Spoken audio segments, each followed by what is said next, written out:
Hey guys, this is Lee with Olde Towne Cutlery. In today's video, we're going to go through our process for antique knife restoration. This process will include tear down, clean up, blade restoration, hafting, and finishing. The knives we have in front of us are as follows. This is a Bradell cleaver, probably from mid-20th century. The knife is in reasonably good shape. The edge needs to be completely reprofiled, and it does have some severe pitting, and it's been struck by a heavy object from the top, and so we're going to clean up the spine a good bit. But we're going to put a neat handle on this and do a full blade restoration. The next knife we have is a Western. The Western brand is actually part of the Case family.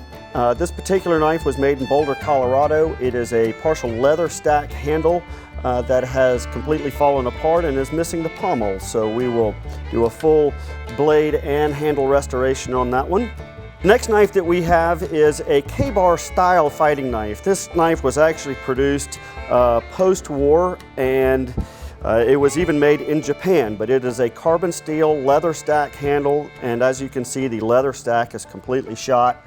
The guard is bent, and the blade is in pretty significant state of disrepair. The next knife that we have is a Remington clip point fixed blade. It's a neat little knife. It's probably close to 100 years old. The scale is missing on one side, and it needs a complete blade restoration as it has some pretty significant pitting. But we'll make that one look beautiful too. And last we have a Schrade pocket knife. This is a US made Schrade, and the blade has got some significant corrosion on it. We need to get that arrested so that it does not continue to degrade, and we'll get the rest of the knife polished up and looking good. So here we are in the shop, and we've begun the disassembly process, and our Remington knife has a great deal of corrosion that was underneath the scale of the knife, and we'll want to make sure and get off any old residue and get that down to bare steel so we can arrest that corrosion. This is another example of a lot of corrosion that's happening underneath stacked leather handle, and we'll want to make sure and get this completely free of all old handle material. And as you see, the leather is very dry and it's just coming apart. But prep work is what really makes the finished product turn out well. So we want to make sure and get these knives completely clean of all old debris before we try to begin any of the restoration process. And we'll get this one done off camera. Before we move on, I'd like to show you one other thing that we do to traditional pocket knives. Oftentimes the pivot will be frozen or very sticky from corrosion. We have a product made by Odie's Oil called Safer Solvent that will break down any old grease or problems that may be causing that stickiness in the pivot.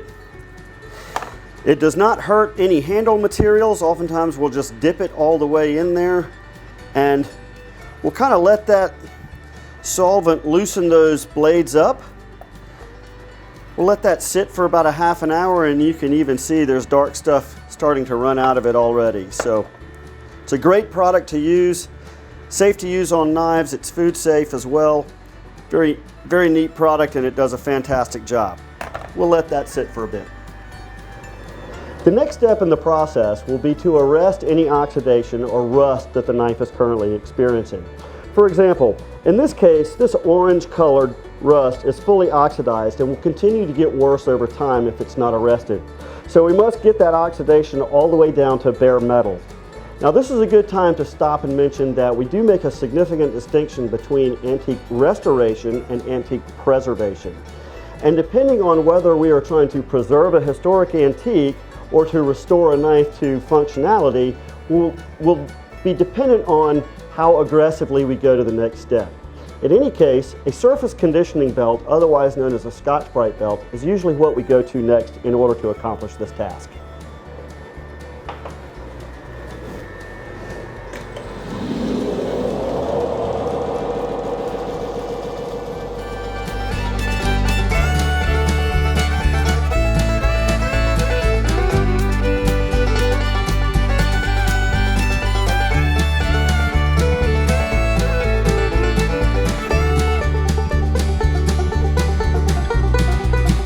This is a good time to mention that we always want to keep a bucket of water handy so that we keep the knife cool throughout all parts of this process. We don't want to ruin the temper, and if it's too hot to touch, it's too hot.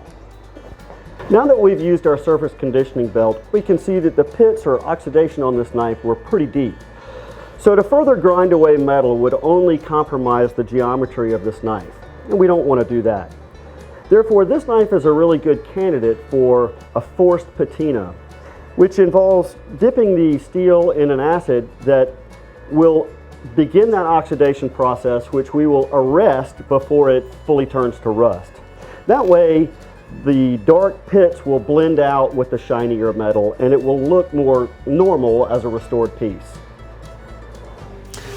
As you can see, we've taped off our blades because we have completely restored the steel.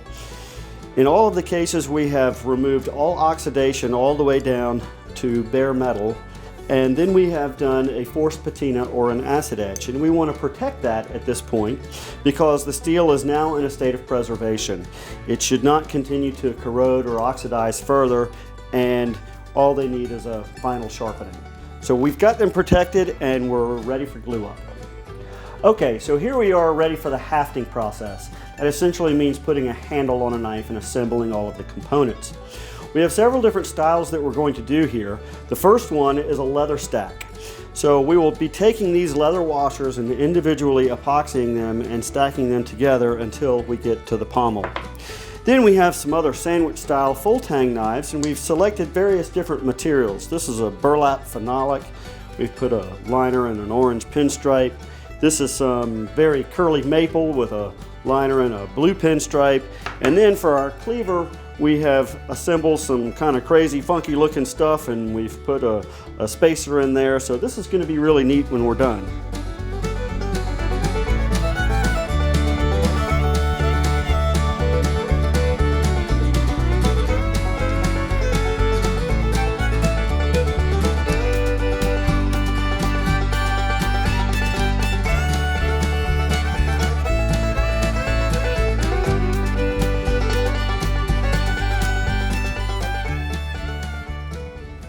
Now that our epoxy has cured overnight, we're going to begin the shaping process. But first, we had to profile out each of our full tang knives. This involves grinding the scales down to bare steel. The shaping process is going to involve a number of different abrasive belts on the 2x72 grinder. We're going to take that as far as we possibly can before we begin the hand sanding process, and then we'll go to finishing.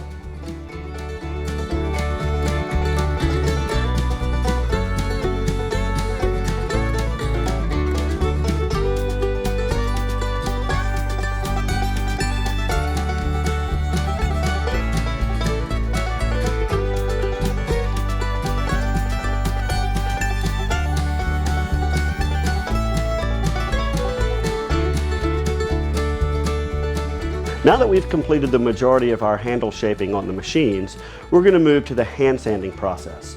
We have our knives chucked up in the knife vices, and we're going to show you how we do the hand sanding from here. Greer!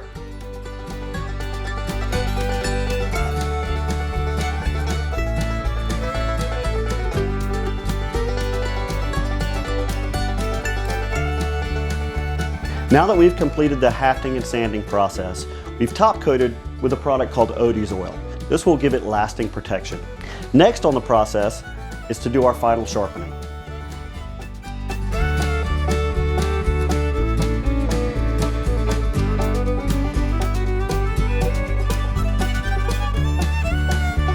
Here we are at the end of our project. We're really proud of what we've been able to accomplish.